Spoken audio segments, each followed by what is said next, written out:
Hi guys! So ito, papunta kami ngayon dito sa Cavite. Dahil dito ako nakakita ng pinakamurang CAS plus 5D ultrasound na. So located ito sa Molino, Cavite. At ang Facebook account nila ay DocAid, Diagnostic Center. First come, first serve ang basis dito. So kailangan maaga kang makarating para maaga kang makapagpalista.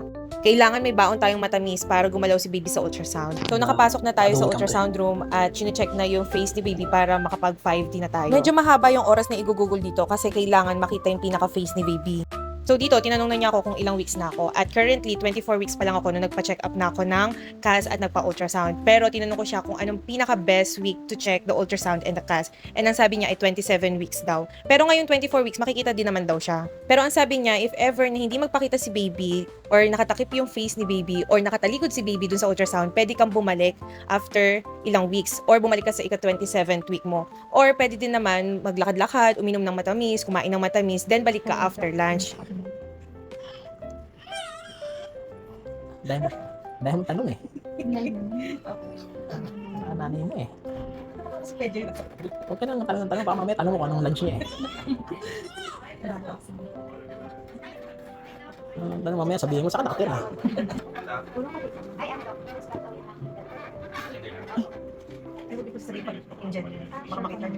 Paano yun? Yung Bulong mo na lang sa akin yung araw. dito ko pala sa cellphone yung isa. Kasi ano yung kamay niya sa mukha niya. Ha? Ay, kamay niya. Yes, kamay niya pa din. Bilawin ko lang. Sige lang eh.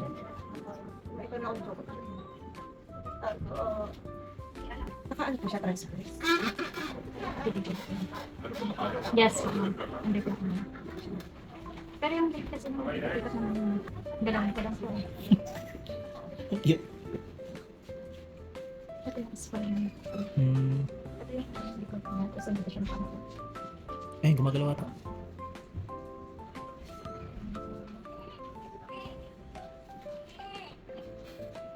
Doon siya nakaharap sa naman loob na. Yes, po. So, dito siya. Likod niya. Nakatalikod. Mahihain eh.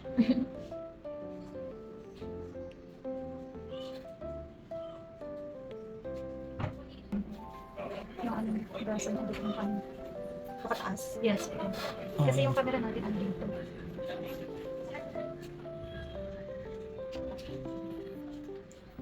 Pero ito, Pero pwede yung maglakad-lakad.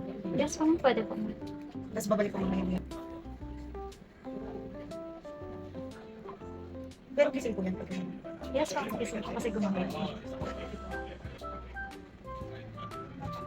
Yun. Yan, tinatanggal niya.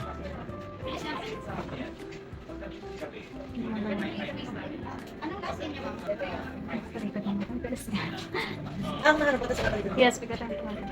Pag ganun kasi nag-vlog siya. Ano po? Mag-vlog pa siya tapos gumamit. Ano po kayang reason ko?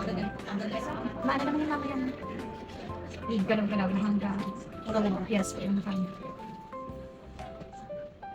Okay.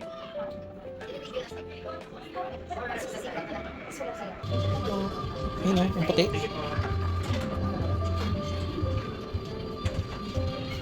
Shake mo eh.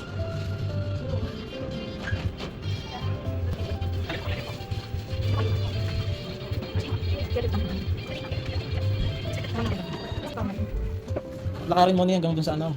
Kaya titalin.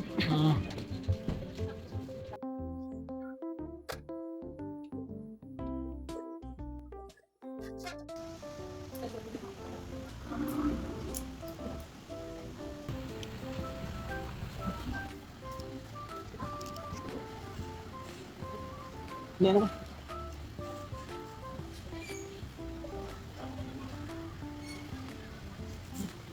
Ay. Bilang kita mo. Paano? Push ka na.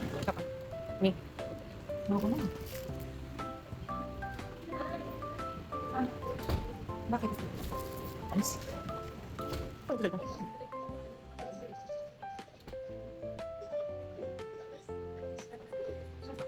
Kanina naka-decline yung ano eh.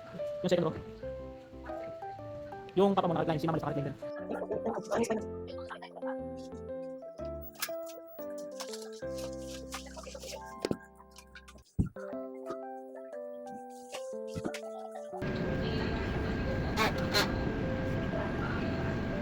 Ano ba may kamay niya?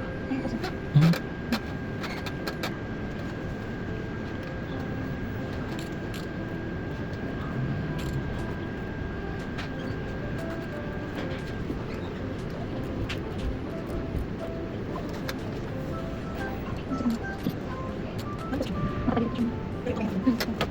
Nakasama. Nakasama sa dito.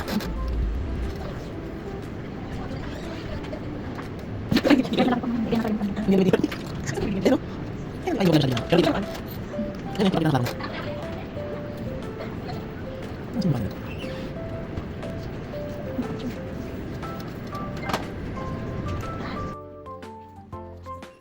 Ano daw?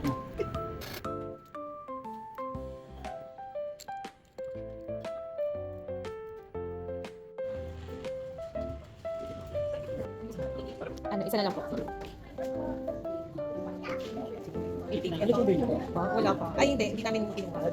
Let's put it Hold, let's go. I-edit pa rin sa ng bagyan. Ay, yung bahagyan mo pa para? Yung medyo malinaw-linaw. Pero ikito na lang din siya. Ano ito? Baros. Ay, check saan? A40 ng size. Send ko na lang sa Gmail. Hindi ko pa nakita dito. Pero, ay, ano pala. Vlogger kasi kami. Nag-chocolate ko kasi, may fish makanya. Check na. Ano oras na? Time check. Wait lang po. 1:55.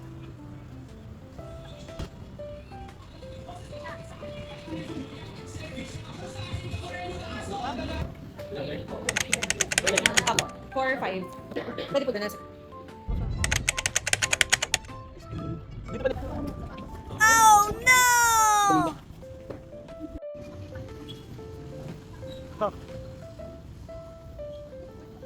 Ha?